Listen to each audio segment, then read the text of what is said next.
लहान लेकरांना काही मागितलं असेल किंवा आणखी वृद्ध माणूस म्हणजे म्हातारे माणसाला काही मागितलं किंवा काही मागण्याकरता आपल्याकडे भिक्षुक आला असेल त्याला ग्रंथावरून आणि सगळे नियम काय नाही म्हणायचे ना अशी गोष्ट आहे असं सगळं सांगू लागले तुम्हासहीन मागता म्या अर्पावे निगदिता गायसी मनोनाची कथा हनुमंताचे निग बोले. आता हनुमंताचे एवढे शब्द ज्यावेळेस ऐकून घेतल्यावर काय म्हणायला सुरुवात केली अगोदर अहो तुम्ही एवढे श्रेष्ठ एवढे सामर्थ्यवान आहात आणि तुम्ही मागायला मानून द्यायचं नाही की आम्हाला शोभत नाही असं प्रेमानं बोलायला सुरुवात केलं. हनुमंता सावधान पाहतो श्रीरामाची याद वानरे अरुंदुनी वन मधुपान करावे. आता ही एवढी विनंती ऐकून घेतल्यावर काय म्हणून परवानगी दिली हो हे हनुमंता तुमच्या मागण्यासाठी किंवा तुमच्या शब्दासाठी किंवा तुमच्या वचनासाठी मी वाटेल एवढं दिसेल एवढं जीवन तर टाकेल पण माझा जीव किंवा माझ्या शरीराचा अवयव जरी मागितला तुम्ही दिल्याशिवाय राहणार नाही. आपले वानर भुके दिलेले आहेत ताने दिलेले आहेत तर त्यांना काय फळ खायचं खाऊ जा काय प्यायचं पिऊ जा आता काय प्यायचं काय भांगायचं आता तुला ऐकायला मिळेल. ज्या भगवंतानी वीर प्रसिद्ध अलिकी कनकागदी अंकद हनुमंताचे वंदोनी पद करावे विविध मधुपान. आता परवानगी झाली की युवराजाची आणि राजाची त्यावेळेस आपल्यासारख्या वानराला कितीतरी आनंद वाटला आनंद त्या आनंदामध्ये सगळे वानर उठले हनुमंताच्या पायावर डोकं ठेवले युवराज अंगराजा आणि राजा सुग्रीवाला जामवंताला नळ मिळाला सगळ्या नमस्कार केला सगळ्याची परवानगी घेतली आणि मध्ये पाणी प्यायला मध्ये पाणी म्हणजे जावं आले त्याच्यात ती शिंदे आणि काळी आली पूर्वीपासूनच आहे त्यांना फक्त परवानगी पाहिजे होती परवानगी मिळाल्याबरोबर मोठ्या आनंदाने निघाले. ऐकोनी हनुमंताचे वचन उल्हासले वानरगण आक्रमण दुनिया देवन मधुपान वाढिले. अहो आज्ञा मिळाल्याबरोबर आता हे बिचारे वानर बिना आया पाण्याचे किती दिवस गेले दिवशी दिला यांना 2-2 महिन्याचे दिवस सांगितलेले होते त्या 2-2 महिन्याच्या दिवसामध्ये काही वेळेस त्याला अन्न खायला मिळालं त्या वानराला पाणी प्यायला मिळालं नाही पुण्या ठिकाणी झोपायला मिळालं एवढे वानराला कष्ट लागलेले होते आणि ज्यावेळेस आनंद झाला शेतीची शुद्धी मिळाली हनुमंताला एवढं मोठं काम केलं आम्ही एवढं मोठं काम केलं आम्ही 5 वानर घेऊ लागले आणि मोठ्या आनंदाला कुठे गेले मध्य प्राशन करण्याकरता. आता आपल्या बघण्यात पूर्वी काय होतं सगळे शिंदीचे झाडं होते शिंदीचे काडीचे झाडं होते त्या झाडावर एक 4-4 वानर सुरू लागले आणि जेवढं जीव वाढून तेवढं मध्य प्राशन करू लागले. अंगद वीर धीर महासुर राजकुमार अति उदार जलपती श्रेष्ठ सेनाधर सहित वानर वाणिकी. आता अंगद युवराज होता त्याला कशाला वानराबरोबर जाऊ त्याला सुद्धा बसू वाटलेलं नाही त्याला आनंद एवढा होता की आपण एवढं मोठं काम केलं मग आपलं काम झालं बा आता सगळ्या जणांना मिळून आनंदाने मद्यप्राशन करायचा असा विचार करून फळं खाऊ लागले, कोणी मद्यप्राशन करू लागलं, मनाला वाटेल असं त्या अरण्यामध्ये फिरू लागले. धन्य अंगदाची मती, धन्य अंगदाची स्थिती, अंगदाची उदार कीर्ती, स्वयंवानची मानर. अहो विचार करा, ती जातीने वाढणार होती, झाडाच्या पाला खाणारे वाढणार माकडं आम्ही हसवलं होती तू, पण त्यांना मर्यादा होती. जोपर्यंत युवराज अंगदाची आणि राजा सुग्रीवाची आज्ञा झाली नाही तोपर्यंत त्यानं वनाकडे फिरकले नाही किंवा झाडाकडे सुद्धा गेलेले नाही. त्या अर्थी आपल्याला आपल्याकडून सांगावं, असं करू नको, असं करू नको. आपण अन्न खाणारे माणसं आहोत, पण आपला विचार करा. आपण अज्ञानी का वागणारा अज्ञानी, आपण अज्ञानी आहोत असं अंगदाची मर्यादा देणे लागतो. पुन्हा मद्यप्राशन करण्याकरता गेले.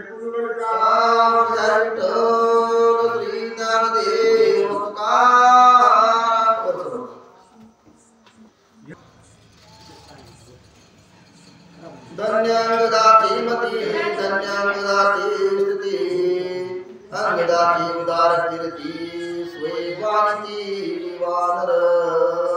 अहो वानराला किती आळस कंटाळा आलेला होता आणि युवराज गाठ गुडघ्याची महामारी, वनकर बाहेरी घातले. अहो वानराला असून तुम्ही हुशार असले, आपण ह्यांना जीव मारायचं नाही किंवा ह्यांचा हात मोडायचा नाही, पाय मोडायचं नाही, कुठलं डोकं फिरून रक्त बी काढायचं नाही.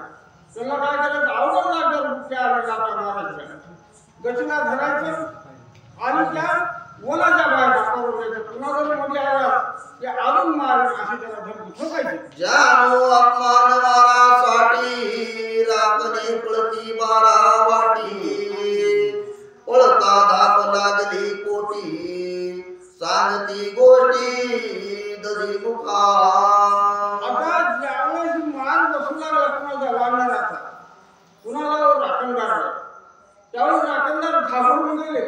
आता हे वानर आपला जीव काढल्याशिवाय राहणार नाही असा विचार करून त्यांचा मालक दधिमुख होता. दधिमुख त्या वनाचा मालक म्हणजे राजा सुग्रीवाने ठेवलेला होता, रक्षण करता राखण करता एकच होता ना. त्याच्याकडे जाऊन जरा काय सांगता. पळवोनिया वनकर वन ओलांडती वानर, मधु प्राशती अति मधुर, देती वारंवार महाविटच्या. अहो त्या दधिमुखाला वानरानं त्या बनकरानं म्हणजे राखणदारानं काय करायला सांगितलं. अहो म्हणजे वानर आले कुठले तरी नवीन वानर, इथले ओळखी पाळखीचे नाही, नवीन आहेत आणि त्यांना आम्हाला मारायला सुरुवात केली. कुठं मारायला, पाठीवर पुन्हा अवघड जागावर मारायला सुरुवात. म्हणून त्यांना भिजून आम्ही घाबरू तुम्हाला सांगितलं. प्रत्येक एक एक वानर मधु प्राशती द्रोण मात्र, मध्ये डुलती कपिंद्र वन समग्र व्यापोनी. काय सांगणार, एक सुद्धा असं वानर मोकळं नाही किंवा दुसरे फळ खात नाही. सगळे वानर झाडावर चढतात, झाडावर ती गाडीच्या खाली काढून बसतात खाली. मग त्यावर दिलास होतो का, पावसाचे पानं तोडायचे, दुर्मा लावायचे, जेवढं तू वाटेल एवढं प्यायचं. खरंच त्या बनकरानं सांगायला सुरुवात केली. किराणे करती दरोवरी, एक उडती एका केसरी, एक लपती शाखांतरी, एक वक्षाग्री नाचती. अहो पहिलं म्हणाय ना, पूर्वी माकड, मग माकडाला आपण जर दारू पाजूया आणि त्याला कावा म्हणले विंचू, त्याची काय बघायची, मग काय करेल माकड सांगता येत नाही. तसे हे माकडाने हसवलं आणि वानर होते. ज्यावेळेस हिंगणाला चढल्यावर एकमेकाच्या खांद्यावर बसून नाचाले, कुणी उरपाड्या उड्या माराले, कुणी झाडावर बसून आगाले.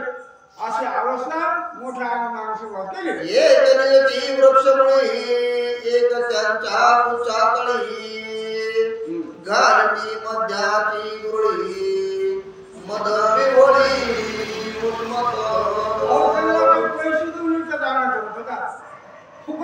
मिळालेलं होतं. ज्यावेळेस मद्य पिऊन धुंद झाल्यावर वानरांना काय करायचं की पेलेलं झाड उकळून टाकायचं झाड.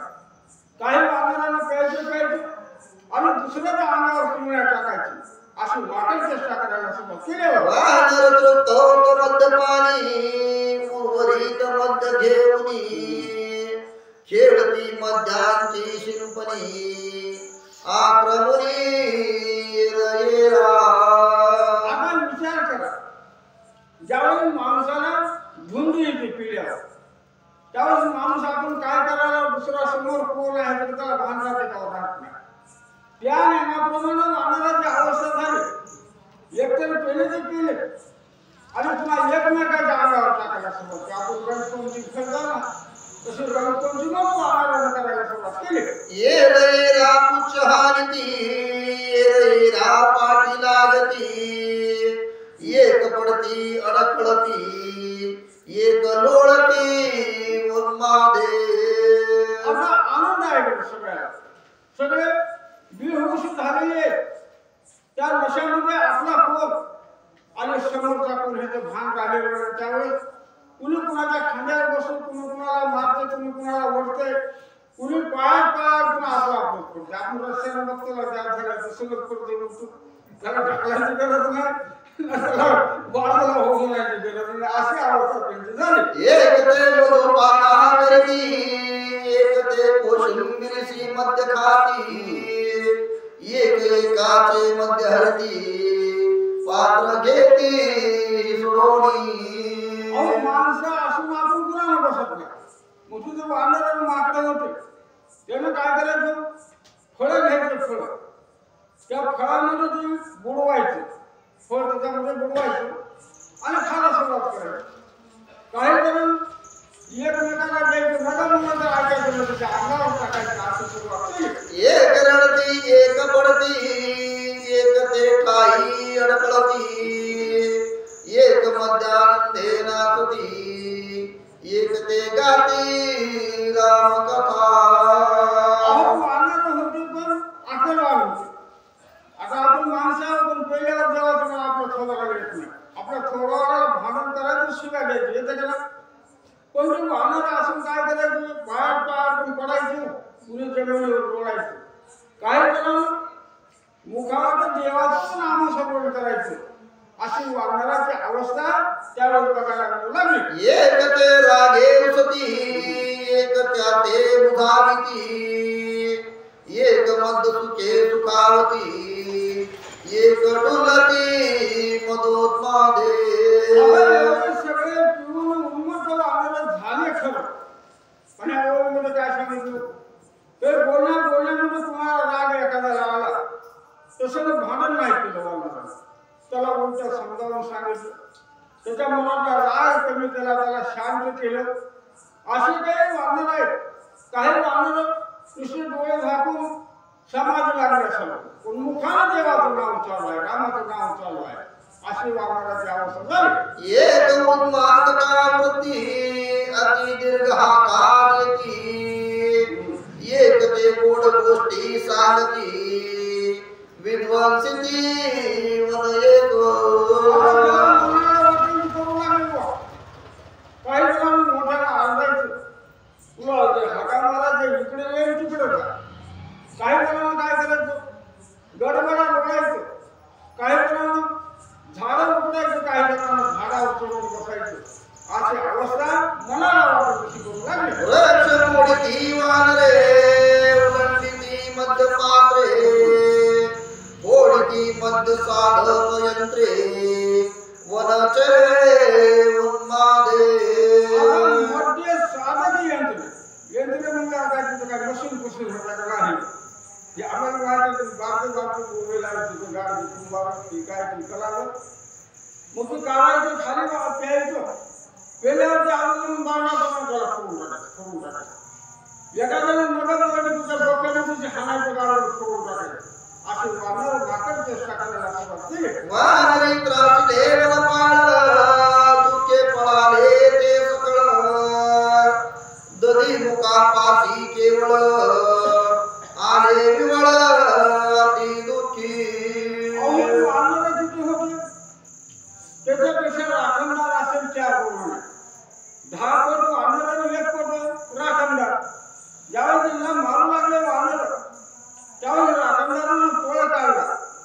आणि दधिमुख त्या ठिकाणी होता त्या ठिकाणी जाऊन दधिमुखाला आपणाला असं मारलं तसं मारलं, आपले मन असं बोललं तसं बोललं, ही कथा सांगायला सुरुवात केली. आमचे वानर विल समस्त मधुनाते विधंसित आम्हासी निवारिता तेत दुःख विभूत आम्हा केले.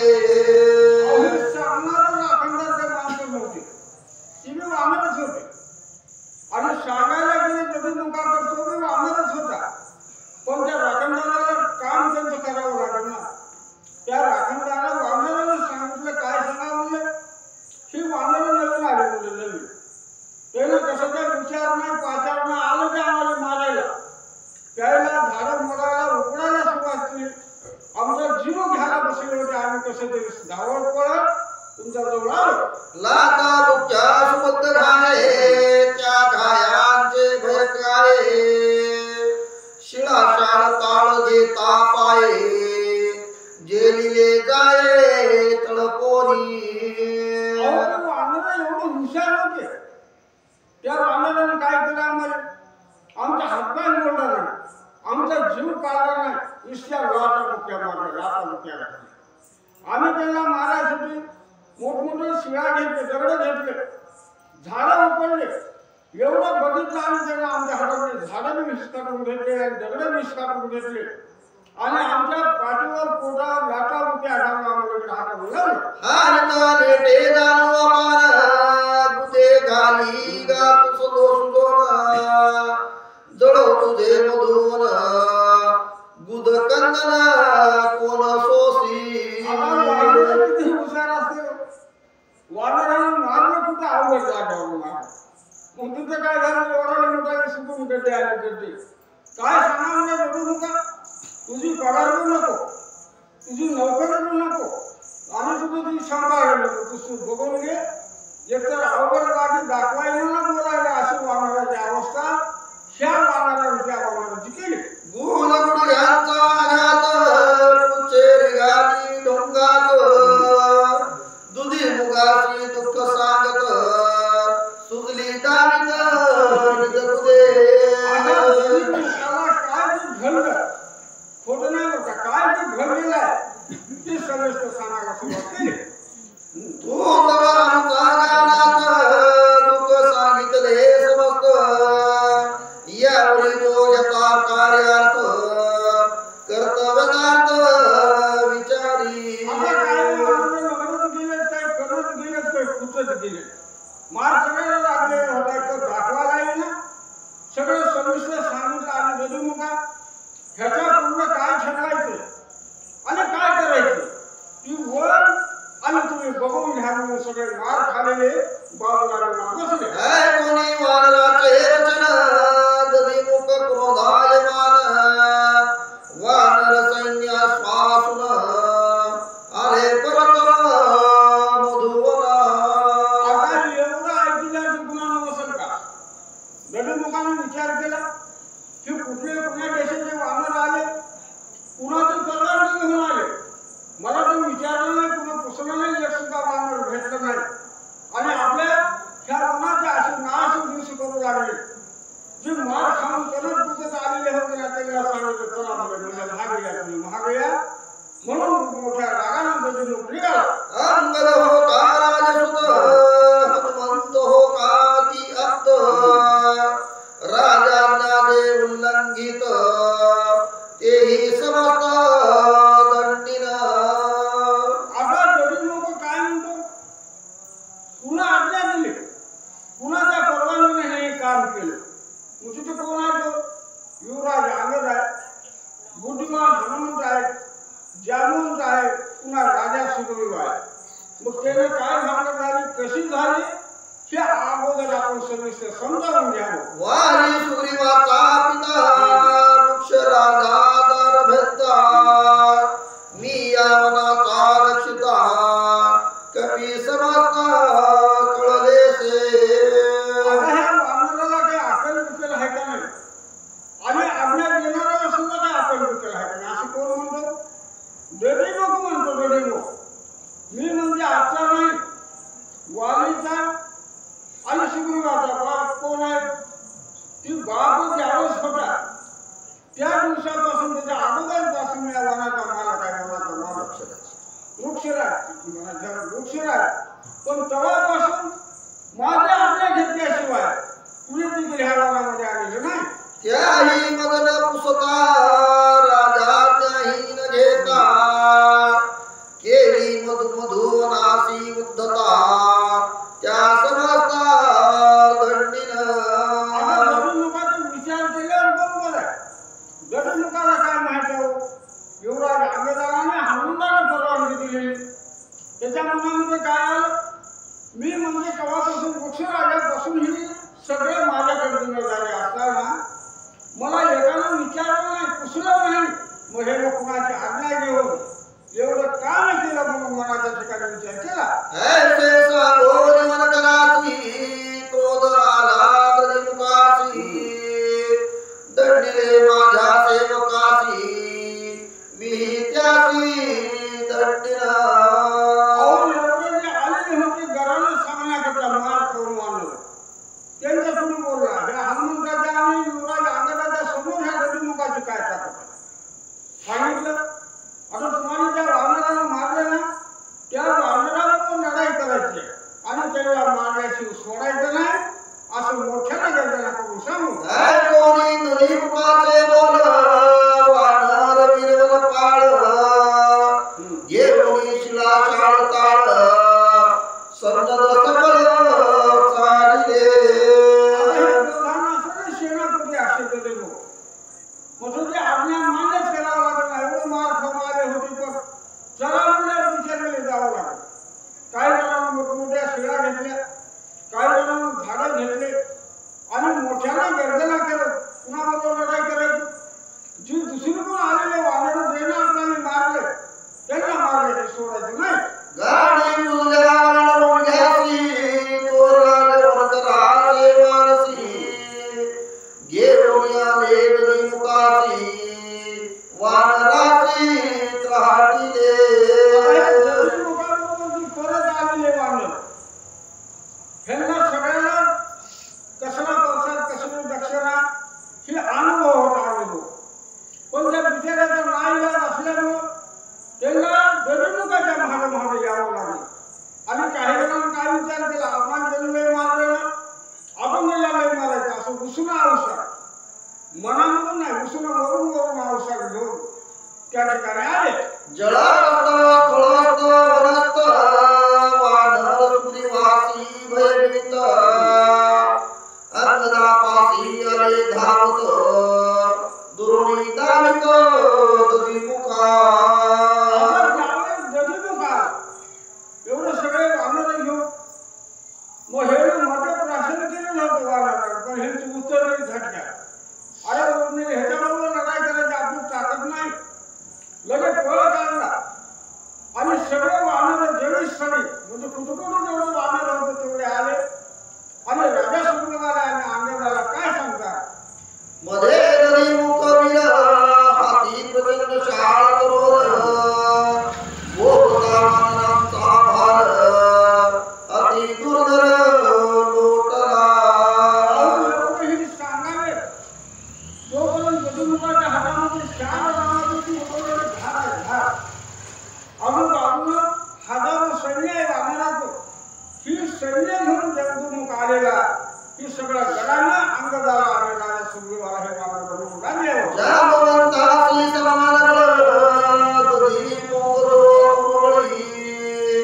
वृक्ष देवनी करतळी करी रवंदळी वानरा जामवंत म्हणजे सगळ्यांमध्ये श्रेष्ठ होता ना पण ह्या गडमुखाने इकडे भेट घ्यावी विचार नाही काही करावं का नाही त्याला न विचार करता हातामध्ये मोठमोठे झाडं घेऊन काही शिळा करोड घेऊन वानर मोठ्या सामर्थ्याने लढाई करायला सुरुवात केली सुग्रीव अति समर्थ मधुर केले हका हात दधी मुख धारला तंडात कपी सांगत अंगदा आपला गडमुख त्याच्या मनामध्ये एकच होता माझे ह्याने परवानगी घेतलेली नाही कुणाची परवानगी घेऊन आले आणि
केलेलं होतं म्हणून अंगाला भान राहिलेलं आहे.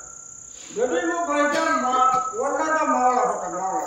की मावळा नाताना आपण ह्याला मागावं कसं, असला कसला अंगाला विचार केला नाही. गदिमुख कपी उद्धरता परमपूज्य अति श्रेष्ठता हेही नाटवे कदाचे चित्ता क्रोधात्मकता मारिला.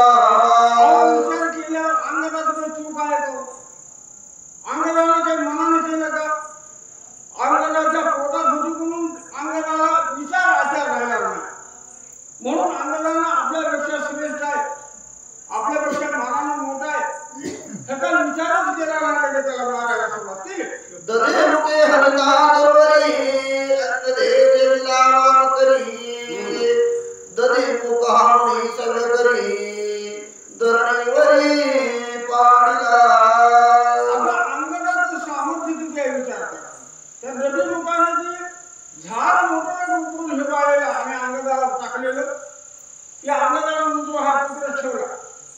ती झाड वरच्यावर डाव्या हातामध्ये घेतलं आणि उजव्या हाताने एकच ठाका गदिमुखाला दिल्यावर कुंडलिका